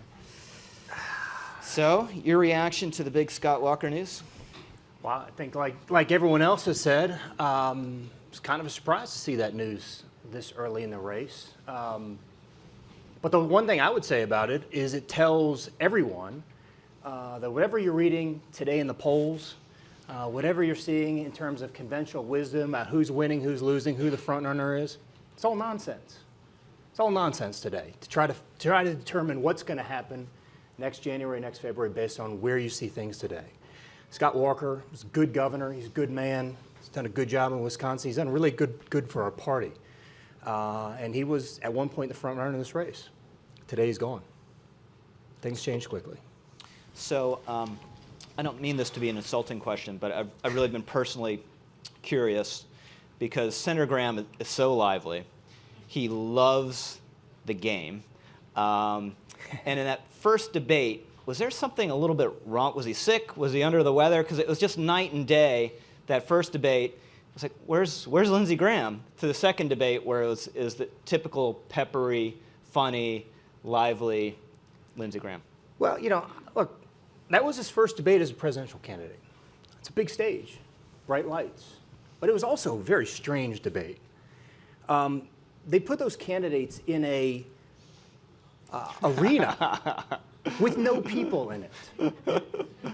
You could hear, a pin drop from behind the back. It was bizarre. It was a very difficult, situation to expect, especially someone like Senator Graham, who feeds off of people, who loves to interact, who has this great sense of humor, to perform in such a stale environment. And I think that was a really unfortunate way to introduce those candidates in that sort of setting. Were you guys aware beforehand that there'd be not a soul, basically, in the arena, except for, I guess, a few family and friends? I don't want to get too far into what we heard, what we weren't told. That's what we're here for. We're here to get in the weeds. We were told a number of different things beforehand, afterwards. Things changed, and we knew there wasn't going to be much of an audience. That was not a surprise. And how did you think he did in the second debate? I thought I would say that he was by far the winner of that first forum at the Reagan Library. And I would say, and I'm a little biased, I guess, but I would say that he was the only one of anyone on either stage who was ready to be commander-in-chief on day one, who laid out a plan how we're going to defeat radical Islam, and is prepared for that task. So I've been asking all the campaign managers negative questions based on the conventional wisdom, because I am a journalist. I'm a conservative journalist, but I'm still a journalist. That's why we love hanging out with y'all. So the knock on Senator Graham is this is a one-issue candidate, and maybe even more than a one-issue candidate, kind of a one-policy candidate, because what he comes back to again, again, and again, in both those debates, you could almost ask him anything, and he would say 10,000 troops in Syria. It's called message discipline. I'm going to try to do the same thing. But let me ask you, turn the question back to you maybe. What's more important than getting this right? These people are trying to destroy our entire way of life. They're wreaking havoc around the world. It doesn't matter what our Social Security policy is if our citizens aren't safe. And if we don't get this war against radical Islam right, nothing else truly matters. Our country is at threat, our citizens are at threat, our families are at threat. We have to get this right, and that's going to continue to be the major focus of his campaign. So I know that you're not a military expert. At least I assume you're not a military expert. No, I'm So far from it. where does that number 10,000 come from, except for being a nice round memorable number? Because my limited understanding of military affairs, if you have 10,000 guys in the country, when you take logistics, when you take force protection, when you take search and rescue, you probably have about 50 guys who are actually going to be fighting. Look, I'm not running for president of the United States, and Senator Graham has been working in the arena on this for a decade. He's been on the ground, 35 times between his trips as a senator and his deployments as a reservist. He talks to military commanders. He talks to foreign policy, national security experts. He talks to folks like Jack Keane. These are numbers that I think he's become comfortable with based on those conversations and based on his experience. I couldn't tell you based on my own experience, because that's not where I come a political consultant. You don't want me giving military advice. So when does he get his bump? And do you expect any bump from that undercard debate last week? I do expect a little bit of a bump from that debate, and I think that, look, this campaign is a long, grinding process. And if the facts were determined today, we wouldn't bother to run a campaign. Our job, my job as a campaign manager, is to have gradual, incremental progress and peak in January before people vote. Not trying to win the race in September the year before. Trying to win it next year when folks start going to the polls, when the caucuses start happening. And we're going to have a slow, gradual climb to do that, and that's been our strategy all along.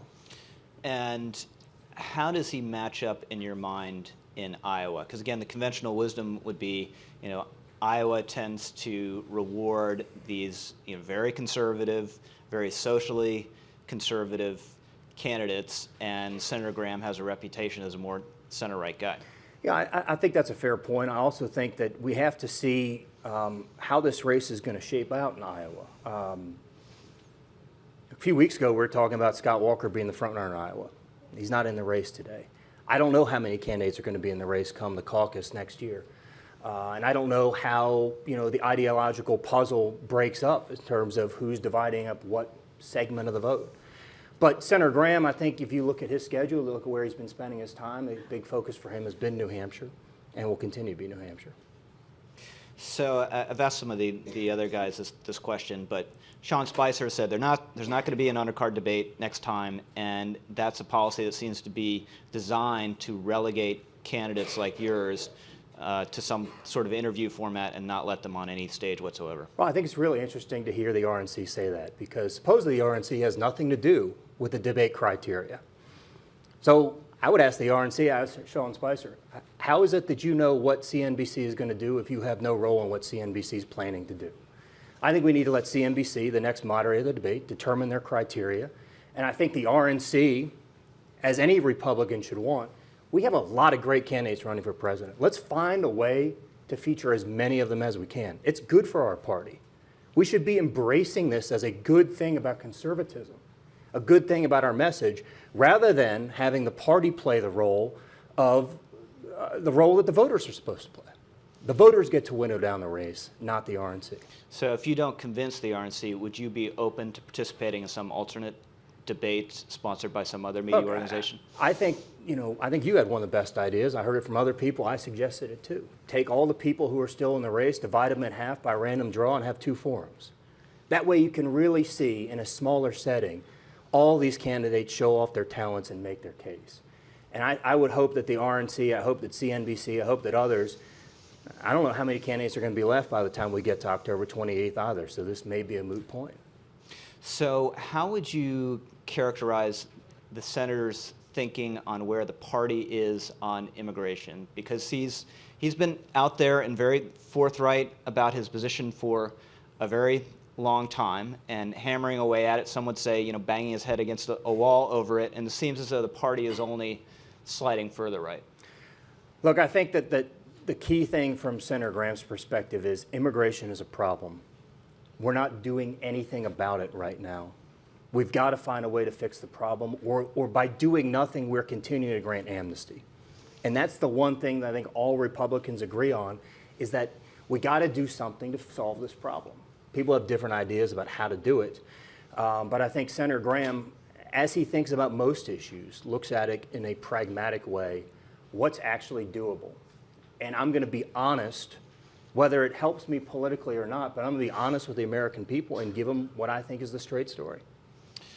Would you characterize his personal view of Donald Trump as appalled? Well, I don't think he liked it when Donald Trump gave out his cell phone number. That was an interesting day. We couldn't figure out, why is your phone ringing? You thought it was a Booker for Sunday show. I was It like, all these random people. something has happened that's got to be great. I hope they're donors. It was not. It was very angry Donald Trump supporters. I think that his personal views about Donald Trump are probably that Donald Trump's not ready to be commander-in-chief of the greatest fighting force in the world, and we should be focusing on candidates who are. So back on the phone, were you secretly relieved that Donald Trump forced the issue and forced the senator to get a more modern phone? Well, it's a mixed bag, because now he knows how to use apps and read polls and read your news articles, and so he's getting a lot of information on his own. But yes, I think it's great that he has joined all of us in using a smartphone. And as I said to him when it all happened, I said, I'd only been his campaign manager for 4 or 5 months at that point. I said, Donald Trump just did something I've been trying to do for 5 months. It's like, I'm a total failure. He was pretty good at it, so it worked out well. So as I read it, basically by the senator's criteria, no one else besides him is fit to be commander-in-chief, because no one else is necessarily on board the 10,000 troops in Syria. Well, I think that we're waiting to see how this race shapes up and how people feel about that particular issue. From his point of view, there is no debating it anymore. What we need to do in Syria, what we need to do in Iraq, and the mistakes that we made before that he's been very vocal fighting against during the Obama administration.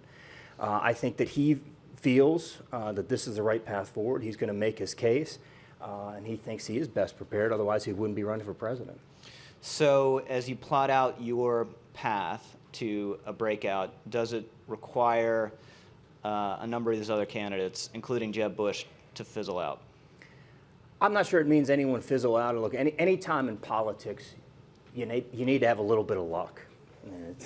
To sit here as a political consultant and tell you that it's all the genius in our heads, that's BS. You need to have a little bit of luck. But you need to put your campaign in a position to take advantage of that luck. And I think probably many of you, 6 months ago would have said, Lindsey Graham's campaign manager isn't going to be on the stage when Rich and Google and Natural Review have their forum.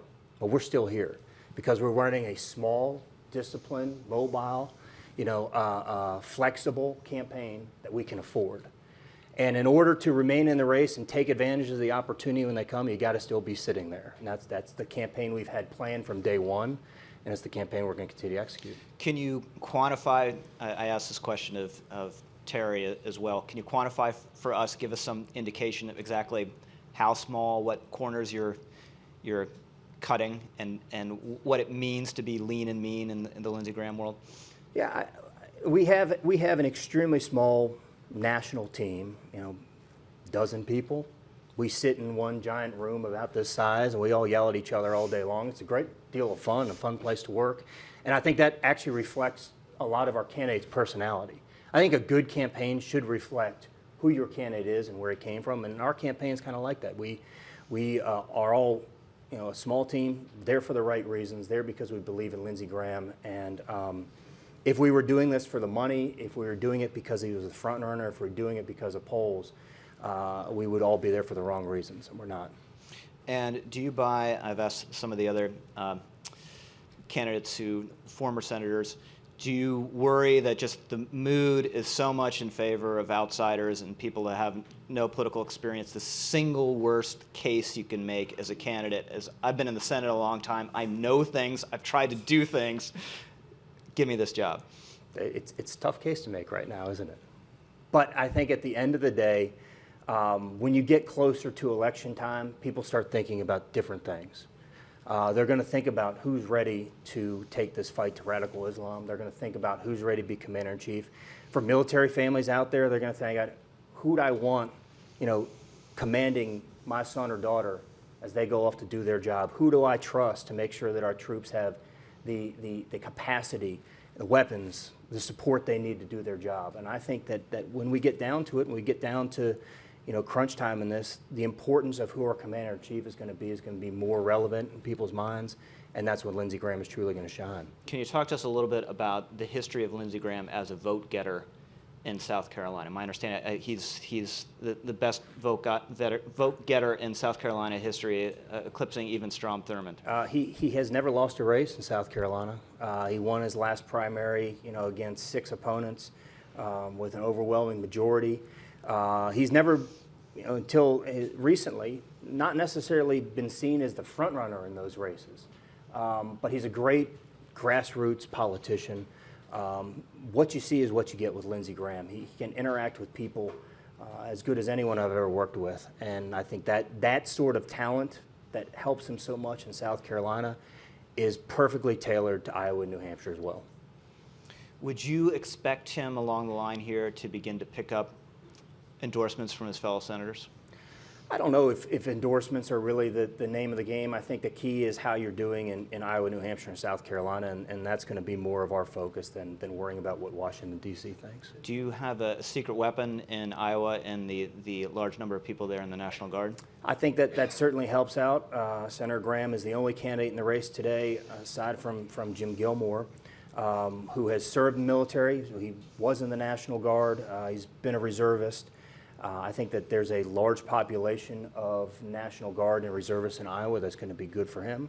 There's a strong veterans population in New Hampshire and in South Carolina as well. Does he have a particular strategy or tactic for reaching out to those people? Well, I think that talking about his national security credentials is important, and also talking about how we make sure that our veterans are cared for and taken care of is something that's important to that community. And serving in the Senate on those issues and working on them for a long time, he has a good breadth of experience on it. So last 2 questions I've asked everyone. What is the moment that another candidate or campaign has had that you've been most impressed with, that you wish you guys had thought of first, or something like that? And what is the most endearing quality of Lindsey Graham that you see on the inside working with him closely that the rest of us might not be aware of? You know what? I think one of the things that I find most fascinating about this campaign, and hopefully in the long run it's a good thing, is Donald Trump has truly turned the political consulting conventional wisdom on its head. He's done everything that people like me would tell a candidate not to do. So maybe that's a good thing for my profession. Maybe we have too many, political consultants who are operating out of the same playbook. Wait, that's a good thing for your profession? I think it is. I think it's a good thing for our profession that we have, people who are challenging the way things have always been done. I'm not saying Donald Trump is necessarily doing it the right way, but I think it's good for folks like me to have to think differently. And I hope that the whole consulting class is looking at the Trump race and going, are we really, how else can we look at what we do? In terms of Lindsey Graham, I think the one word I would use to describe him is sincere. What you see with Lindsey Graham is exactly what you get. He's as approachable as anyone I've ever worked with in politics. He is as sincere and caring a person as I've ever been around, and he's also just funny. He is a really funny person to be around. And it's not so much that he has the same kind of jokes that you hear over and over and over again. You know, I worked with John McCain. I can tell you John McCain's 6 jokes front and back. If you ask me today what the funniest thing Lindsey Graham has ever said, I'm not sure I could come up with it because every day it's something new. So that creates an environment that's a great deal of fun to work in, and I'm thankful for that opportunity. Great. Christian, thanks so much. Thanks so much. Appreciate it. Thank you. Good seeing you. Good luck. Appreciate it.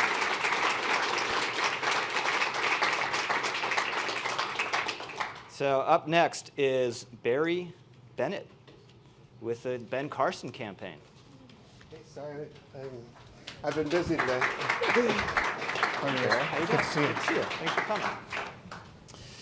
So we have this breaking news, maybe in about 10 minutes, that Scott Walker is out of the race. What do you make of that? How do you analyze that? What does it mean?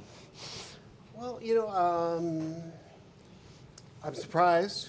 I knew things weren't going well. That was obvious, but I'm surprised. I think that the lesson that a lot of folks learned from the Palenti getting out too early last time was that, you know, don't give up. You're going to hit rough spots. But apparently he's getting out.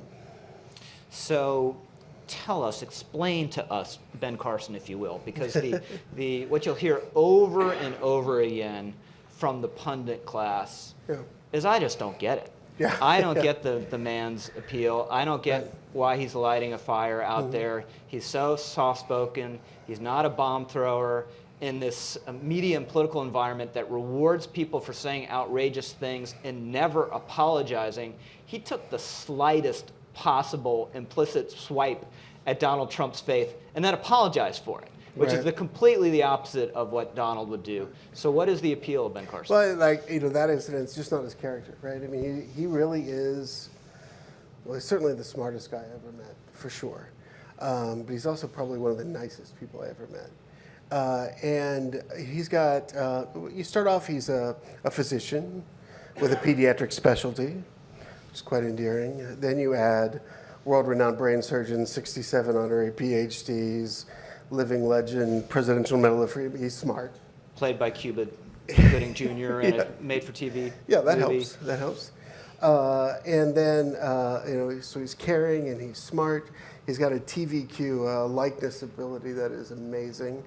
Sorry, what was that? A TVQ. People just love him. He's very likable. And then you've got this life story that is astonishingly inspiring. I mean, there's a guy who literally saw his cousins whom he lived with in Boston die on the street. Never thought that he would live to be an adult, let alone, you know, get inspired, start reading, read his way into Yale. He applied to one school because he only had enough money for one application. Never visited Yale's campus until he showed up on the first day. But applied to Yale and not Harvard because they beat them in Quiz Bowl that year. You know, it's an amazing story. So how did you get to know him and become part of the operation? A friend of mine called me and said, hey, would you be interested in doing a presidential? And I said, no, I'm way past that. Tell us a little bit about your career prior to that. You know, Mary Cheney and I are business partners in Old Town, and we have a corporate political consulting shop, which is going very well, or was. I'm not there. But, you know, I've always wanted to do this, of course, when I was younger and didn't have kids. So I said, I'll go talk to him. So I went down to Florida, and I spent the day with he and Candy. And I got in the car to go back to the airport, and I called my friend, and I said, I'm in. Let's do it. He's just overwhelmingly nice and likable, smart. And you have no doubt that as someone who has all these amazing accomplishments and attributes that you mentioned, I think most people wouldn't dispute that never having run for office before, never having any really significant executive experience, he will win this nomination and be elected President of the United States. Am I telling you 100% that he's going to win the nomination? Of course not. No, that's not. That would be ridiculous. But I'm telling you that he has a lot to offer. See, that's endearing honesty right there. Yeah, there you go. But he has a lot to teach, and he has a lot to help the Republican Party, and that's why I really became interested. He can make the party bigger, bolder, and better. And through this, I think he probably will be our nominee. But even if he isn't, I think that it's a mission that is good for everyone. So what are those lessons that, to put it in your terms, that he's out teaching the Republican Party? Well, like we've so far this month, we've campaigned, or last month, we campaigned in Harlem, Ferguson, Detroit, inner city Chicago. We're going to places where, we didn't see the Romney-Ryan team make a stop. Baltimore. And he talks about lifting yourself up and ending the cycle of dependency in a way that, frankly, none of our other candidates can do that. So I think he can be very, very helpful. You don't have to. It's not just the African American vote that we're going after, right? We're going after those suburban soccer moms that got Barack Obama elected. But he speaks in a compassionate way that is very inspiring. People want their kids to have the same opportunities that he had. So, stupid question. When he's going those kind of places, is he talking to African American audiences, and is he resonating with them? Yeah, I mean, I sat in a room with him in Ferguson where around the same table we had African American business owners whose businesses were obliterated with protesters and ministers and policemen, and he said something that most politicians never say: "I'm here to listen. Tell me your stories," and it was great. So, how important is it that he is soft-spoken? Because if there's any quality you would naturally associate with political success, that would be very far down on the list. Yeah, I agree. But if in a field of 15, maybe 14 candidates, looking, sounding, talking, and behaving different is very important. It distinguishes yourself from the rest of them. And so at the debate, I mean, I always hear, "Oh, I wish he were yelling and throwing bombs like the rest of them." Well, that's not him. But guess what? I'll take 2 hours of national TV time of him standing next to Donald Trump any day. Anybody that wants to give it to me. So, a lot of people missed his standout performance in the first debate, or going back to my initial question, didn't get it. Did you know, especially those last couple of questions, one about race and the closing statement, did you think in Ben Carson terms, he is killing it and he's going to have a big bounce because of this? Well, we were watching, nowadays everything is, dashboarded, right? I've got 10 dashboards in my office I watch. I can tell you how everything's playing almost to the second, right? So I knew through social media that what he was saying was really resonating with people. The shares of the posts were going through the roof. I mean, I think that first debate, we got 300,000 new Facebook fans during the debate. That's 300,000? Yeah, that's in nothing 2 compared to hours? what's happened in the last few days. So how many Facebook fans does he have? At that point, I think he had about 1.6, and we went up to almost 2 million. Yesterday alone, we gained 109,000. Since the debate, we've gained almost 900,000. We're at 3.7, 3.8 million right now. And do you know how that compares to the other candidates? Well, it's 3 times more than Hillary, 15 times more than Jeb, and we will be above Donald Trump, who accumulated his after 3 years on The Apprentice. We'll go past him this week. Wow. So how do you take advantage of that? Well, I think that, one way you take advantage of it, with 14 candidates on the Republican side, how many on the Democrat side is not clear yet, plus all their super PACs, plus all the outside money. If you're counting on winning the election through television advertising in Des Moines in January, you're probably not going to do that. So we have built a lot of these networks around to talk to the voters, the 70,000 people in Iowa that I want to talk to through social media. And through Google and search optimization and all these tools, because content is king. And if you can talk to them effectively in a way that they want to be talked to through social media, you can do it at a push a button. He blew out his candles on his birthday cake on Friday. And he said what his wish was, and I wish I could tell you what it was, but I don't know off the top of my head. But I do know that 19 million people got the post, and 5.5 million of them watched the entire thing on television. That would have cost a lot of money. So I hear you saying that if you happen to be a candidate who's really good in corporate boardrooms and has raised $125 million for your super PAC, we won't name anyone, that is an asset that may not be as powerful as it was in the past. Well, we know already that issue advertising rates are 10 times more than campaign rates right now in Iowa and New Hampshire. So 100 million instantly turns into 10. You know, now we've already raised 30 million, almost $30 million.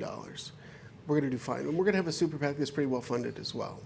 But television is not going to be the breakthrough medium like with 15 candidates in the race or 14 candidates in the race that you could count on previously. And are you raising that money through phones, direct mail, email?